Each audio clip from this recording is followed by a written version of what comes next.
Welcome back. Welcome back. It's been pretty wild.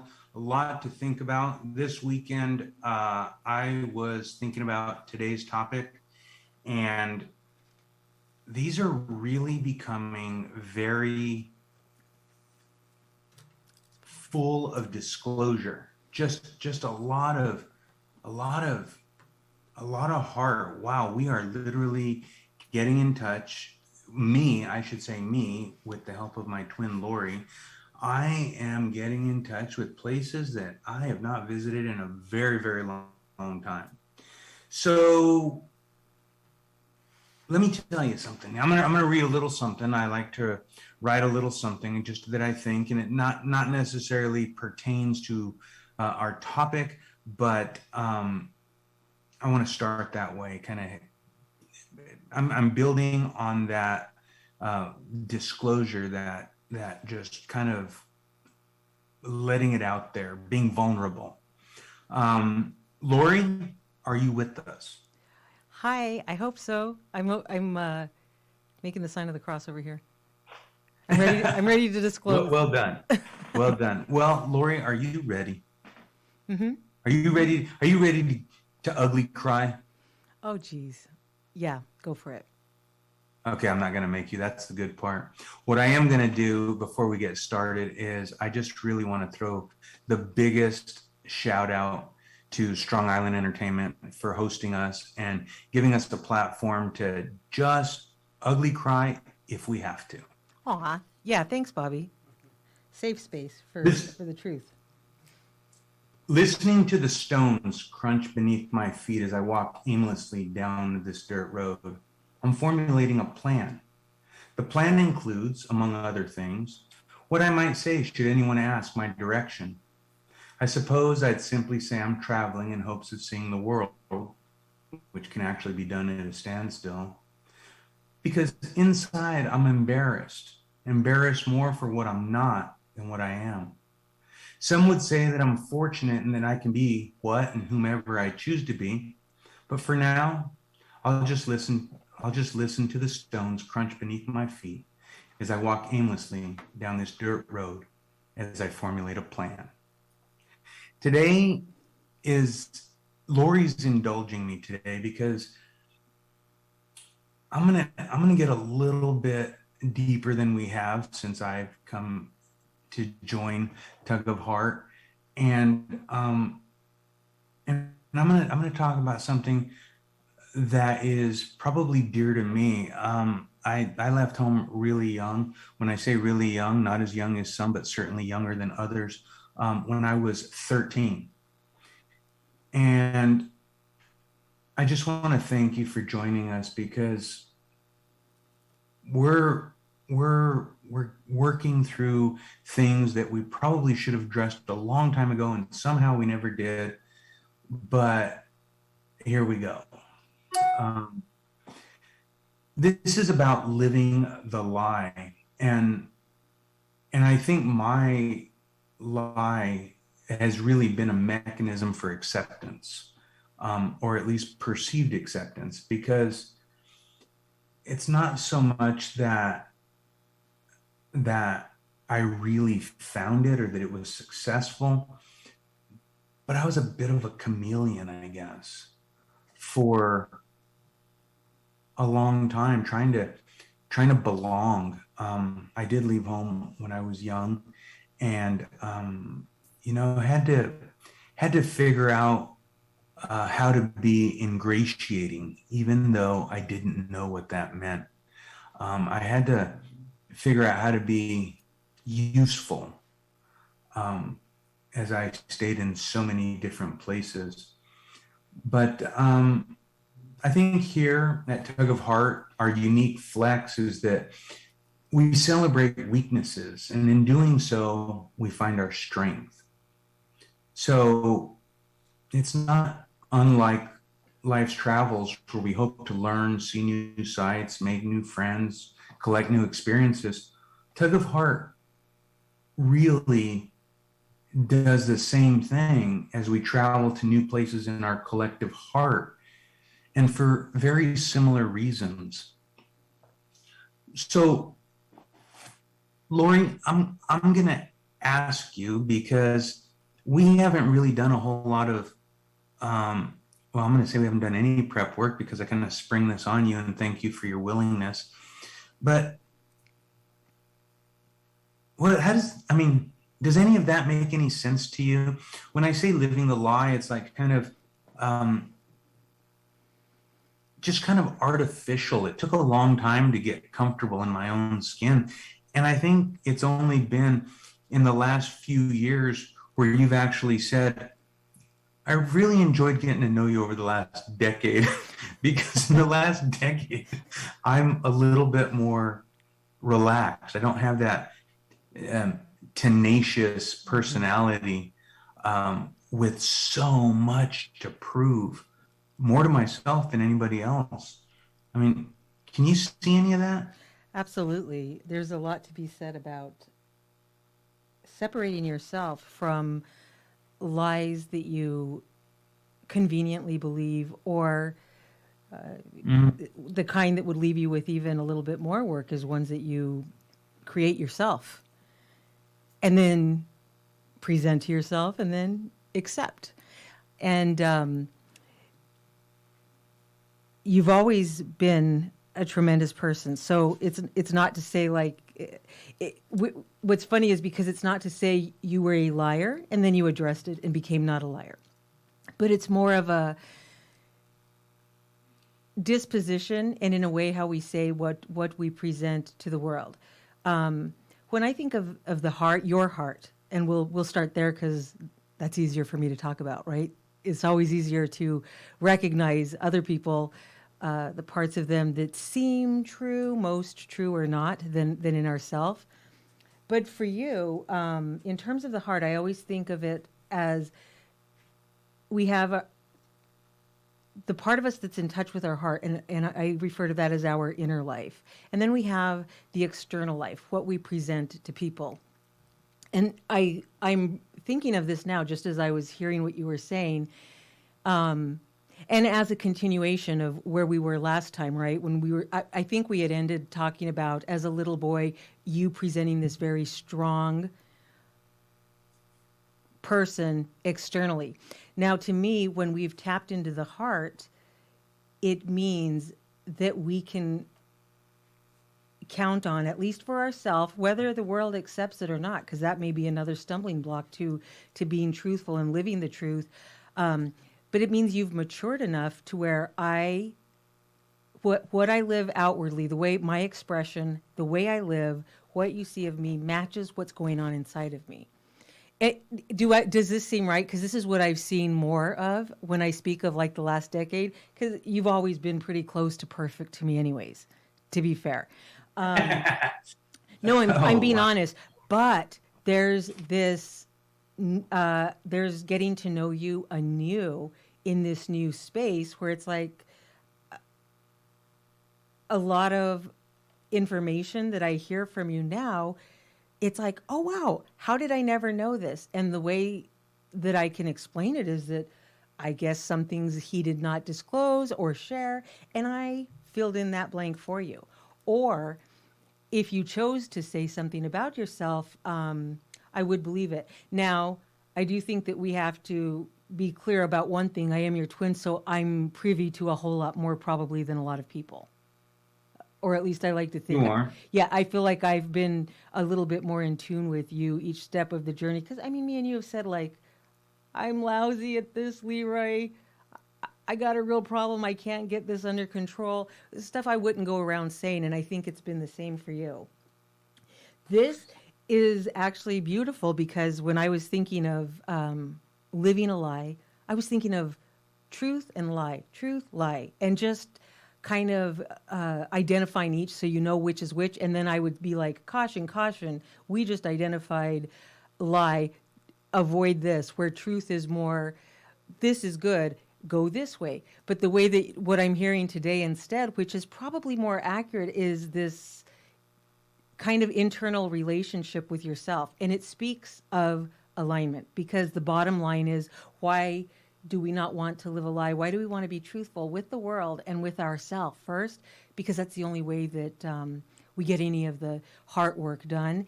it's the only way that we learn about ourselves, right? That's a lot So of reaction to what you said, but that's I probably think what I'm I, thinking I and think feeling. I think I'm going to tighten it up. I love what you're saying, and it's you are my mirror because we're twins, and so you probably are certainly qualified to comment and offer influence on what I think next. But let's kind of pigeonhole this as we go through it. Lie is there's several different types of lying. Hmm. There's lying, just flat deception. Right. There's lying, there's omission. Hmm. Um, and then there is excusing, Yes. which is kind of taking a lie, breaking off the rough edges, kind of, you know, you build it into something, create something that you can build with, and you fit it in even though it's not right. And I think the third is what I was kind of thinking about when I thought, well, living a lie. And I thought to myself about how many times I was not, I mean, not like a willing defraud, of my own heart, but more just not authentic. I wrote a story a long time ago, and it said about one of these days I'll share it. I think I sent it to you maybe years ago, and I said I've loved for a lot of different reasons. I've loved for who I could become, or Hmm. who I thought I could become. Um, I I've loved because I thought I could um, manifest in a way. Uh, and on all of these were lies. And I've been married now for a very long time. And I love simply for the enjoyment. Hmm. And that's the beautiful part of my marriage is that I just enjoy it. I'm not I come absolutely imperfect, and I married a best friend that I mean, we used to vacation with other people, okay, other partners, but her and I were without any nefarious activity. We were always cooking together. We were always talking. We were always on the phone. It's like we worked together. And in an absolutely remarkable and respectful way. But we were great friends Right. with a very genuine concern for one another.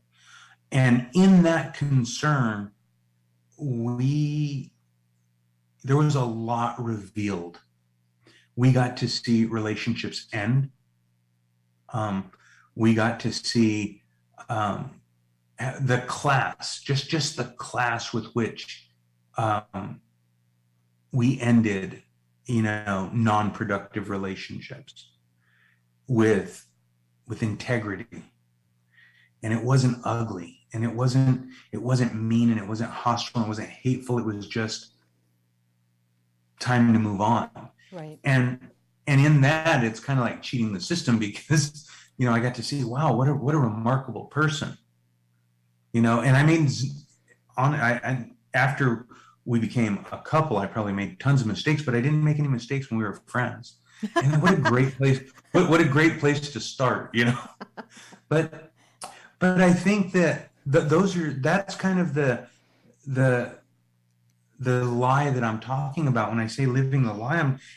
Tug of Heart was about things that tug on our heart, and so I think about how many times in life I did things or became somebody that was less than honest with myself, Hmm. and that's kind of is that kind of paring it down where it's a Yes. little bit more. Yeah. Um, when you're first off, we'll start kind of before you spoke of Joanne, your wife, and that's where you were saying the type of lie that you tell as a way of excusing yourself, right? And Mhm.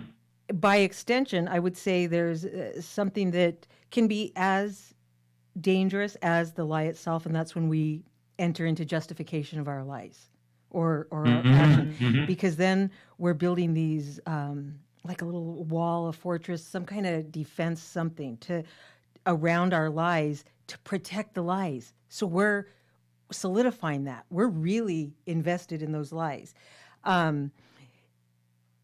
So that's the first thing that had popped into my head as you were saying that, because I was thinking, when you're saying excusing, it sounds as if and this is you have to take this as from a young child being left to sort through this on your own. Part of me would say, what else would you do? This is not unreasonable for a 13-year-old to survive. It's about self-preservation, and that's by the sense that you've made of the world, what they shun, what they accept.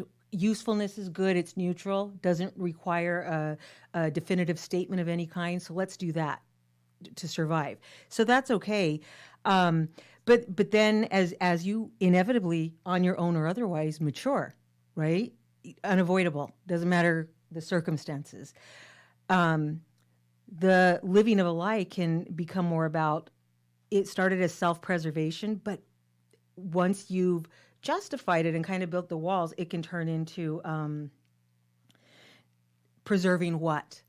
Survival? Or now are we preserving the self-esteem, avoiding shame, responsibility? What if you preserved yourself? And this seriously is just a what if for all of us, not specifically you.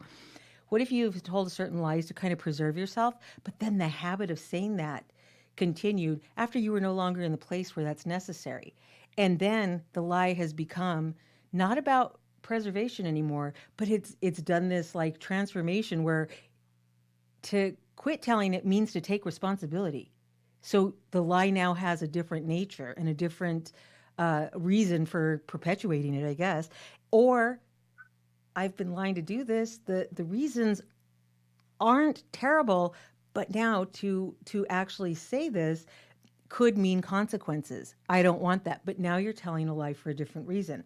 Now, the reason that I give you all this long-winded stuff is because one of the things I think of in terms of relationships, which is everybody, because to be here is to be relational. Even if people say they are not, then that is their way of relating or not. And I think one of the ways we can best help other people to work through it, and we have to keep in mind, we all have played that game that you play. Some may not have the same start or entry into that playing field, but people have different ways of doing it. So the way that we help one another is to make that safe space where if they do choose to kind of, alter the truth, or somebody maybe is not being truthful with himself, it doesn't even need to be judged for us to provide it. If we're not as harsh with one another and judgmental, people have that safety to slowly disclose, right? And isn't that why traditionally disclosure comes in little steps? So the bottom line is, when you say like that you have now lived in this relationship where it's just real, I think a massive part of it is that you're in a marriage that is a true marriage between spouses, where your roles are not ever threatened by you being yourself. You are fully accepted, and you have a beautiful wife for that. And I think that helps a lot of people. I think you would have probably started to come into your own anyways, because we can also create that kind of space for ourselves where we say, I have a safe space kind of in my heart, or even if there are consequences, the truth somehow about me, the need for my inner life to match what I present to the world, has become more important than any perceived consequence or anything like that. So So, that's where I'm at so, with your next wave of thought. so reality never, I've always said, reality cannot compete, simply cannot compete with what the imagination will produce. Right. And, and so we kind of acquiesce, kind of do a chameleon act. Because we're scared to be found out that we're full of opinions. I mean, at least for me, one of my biggest things, and I've somehow managed to get through life is an educational deficit. And I like this format, not sure exactly why, but as I get older, I finished the 8th grade at Madison Middle School. And that's the depth of my conventional education. That's not to say that I haven't studied outside of conventional education, but my father was man, taught me a lot, just a whole bunch. But I was always really shameful of that. Kind of certainly walked around with an air of of uh, of being a fraudster. Wow. You know, I wasn't like all the other kids. I remember Highlights magazine, and I could picture myself. Which one's not the same? Yeah, that was me. Uh, you know, which one is not the same? Yeah, that one on the end. And it turns out that as I got older and got more comfortable, and it probably became one of my most prideful things, because while I did sidestep all of the importance of conventional education, there's a lot of things that I kind of slipped and slid by, that aren't necessarily the healthiest of things. So I think you're right. I mean, I think there's a lot to be said about just, maturing and growing up. And I'm going to tell you, Lori, it's exhausting. It's exhausting to pretend. It's above most things. It's exhausting to not be yourself. And you know what? They said there's an ass for every seat. Well, there's a cohort for every person. There is a group of people that will like you or tolerate you, which may be my case, no matter how brutally honest and real I am. I found her. Don't know how I found her, but I found her. And the extended family, and it's just there's something very in my life. I can't speak intelligently about anybody else's life, but in my life, I'm enchanted by being able to be honest. It is so, I'm grateful for that. We talked about being grateful a while back, and I'm grateful because it's just, I'm not tired. I'm not tired, exhausted, really, trying to be accepted. Right. Like this is it. This is what you get. Like it, don't like it. I mean, but it's exhausting. So I'm gonna disclose, since we're in the spirit of disclosure. At least I am. I'm gonna disclose something about you. Oh, geez. Okay. And it's a lie that you've lived for a long time. What? Okay, tell me. Do tell. There's a band. It's called Starship. Starship. And we used to, on Avocet in Idaho Falls, we had some coffee cans set up on some Yeah. hangouts, and you would sing, and you lived a lie. I mean, it wasn't very good. You're welcome. And I would turn the coffee cans upside down and drum and Yeah, sing. Do you remember I got caught? Somebody came around the Well, corner. and then you blamed it on me, and you said I was a crappy drummer. You know, no, it had nothing to do with drumming. It's just that was not your song. Um, yeah, I've been thinking about that all week, and just there's something I can't wait. I can't wait until we are in a position.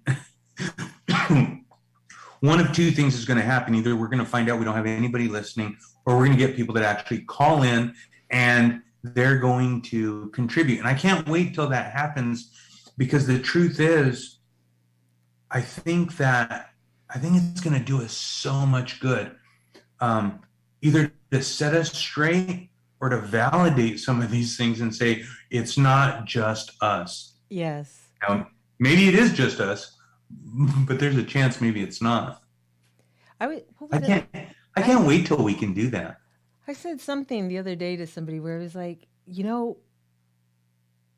the crazy people are the normal ones. Like, you don't realize this, but with time you start to realize, like, it's the crazies that aren't crazy. And that means Wow. what's that? And Now what just wow. I mean, you're well, because right. because it's not and by crazy I mean when we say living a lie or not, sanity They're is crazy because they're honest. right. Sanity is seeing things for how they are. The thing is, the way that we're made, our nature is to be ourself. Oh, a stone is made to be a stone, right? A tree is made to be a tree. That's it. The tree is the best when it's just a tree. And the same with us. I think when we are the most aligned with our heart is when we have the truth of our nature just so strong within our hold that it can't be changed into something else. It can't be presented as something else. The thing is, it does come with social consequences, and some pains can be attached to it, but that is a very small price, I think, to pay for the freedom of being yourself. And that's not to say, now I will add this. I think there is this other thing that can happen, because I'm not as always sharply aware of where my feelings end and others begin and stuff like that. I think I'm more prone to not like actively present myself as something else, but every once in a while something just comes upon me where there's just this kind of like exposure of, oh my gosh, I just realized I don't like this, or I do that, and I realized that because this week you said something like uh, about how we can say we like something, but we really don't.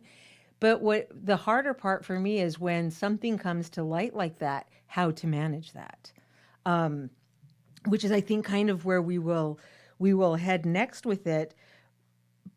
But the other thing is when we separate our beliefs from how we live, we're like barren, and just like it doesn't feel alive at all. Even if sometimes life, or the evidence of life, I should say, is pain itself, a total absence of pain, including pain you avoid by telling lies or trying to fit in or anything else, it's that emptiness is tougher. The void is a lot harder. And that's because we see right away. It doesn't take, I can step right out into the street right now, say what I think to about 10 people. The way I see things right now, about 4 will agree with me, 4 not, and maybe 2 neutral. This is just a total random guess, but it's so tempting to be something we're not because we don't want to be dismissed. That hurts. That hurts. And it makes us feel unworthy. Something about ourselves on a personal level feels like we're not worth what the next person is, or something's not right in us because we're not like them, or it could be with your family, with your friends, or whatever. But when you can actually say, above all that, I'm just the quiet. You know how you said, like, just take the pause and the quiet, never mind Never mind the repercussions, never mind the feedback, none of it, none of it. I'm having none of it. Just the pause and quietly looking in your heart. The benefit to that I think is worth so much more than anything else you could gain from not doing it, is that you have an opportunity to find out who you really are. And I'm not talking, it sounds a little like Matrix, but there is a truth in that. What is the value of knowing, really knowing who you are? What would people give to be led into a room and told, you come in here and you'll see who you are? But yet we have that opportunity presented over and over every day. You know what I'm thinking about? What's that? And The Matrix? no, Neo? Trinity? no, Okay, go ahead. no. Tacos. um, when did we? I'm thinking back, and in that short little bit that you're telling me, I'm thinking to myself, wow, what a fistful of years where I substituted another's judgment for my own. I let somebody else identify, not somebody else. I mean, I'm talking culture, I'm talking socially acceptable. And I mean, I understand keeping passions in due bounds, but I mean, this is the first time in my life where I'm like, no, you know, I am what I am. I know very clearly I want to go camping. That's all I think about is going camping. And when I'm camping, I'm thinking of where else I could go camping.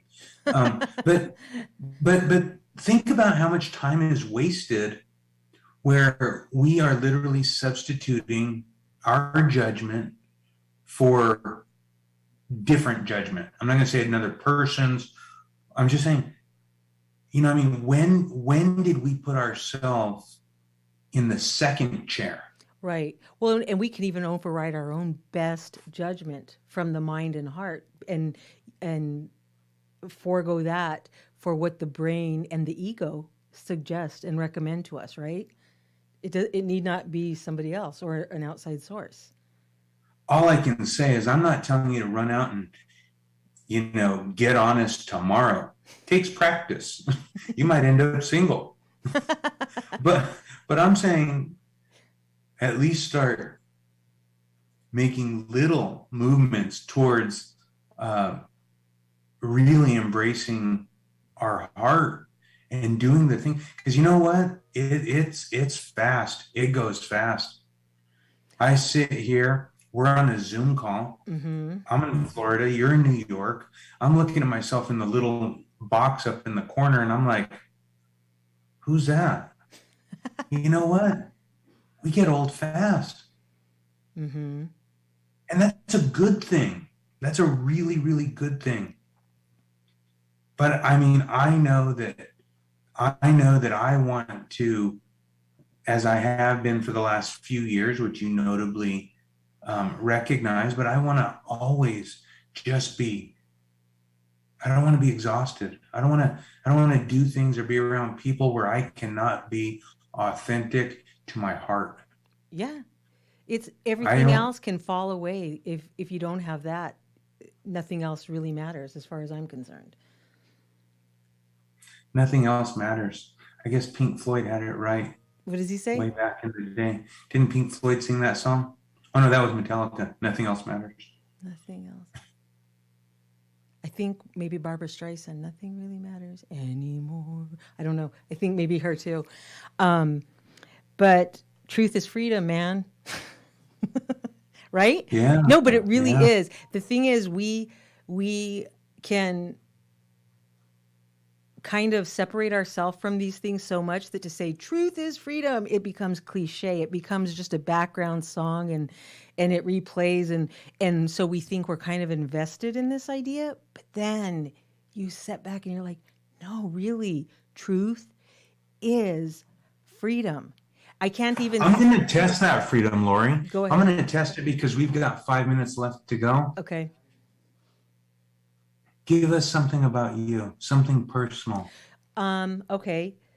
That's truth. Okay, when I made a decision to, man, you get more because you caught me off guard. When I made a decision to start living in accordance with my heart, you jackass, um,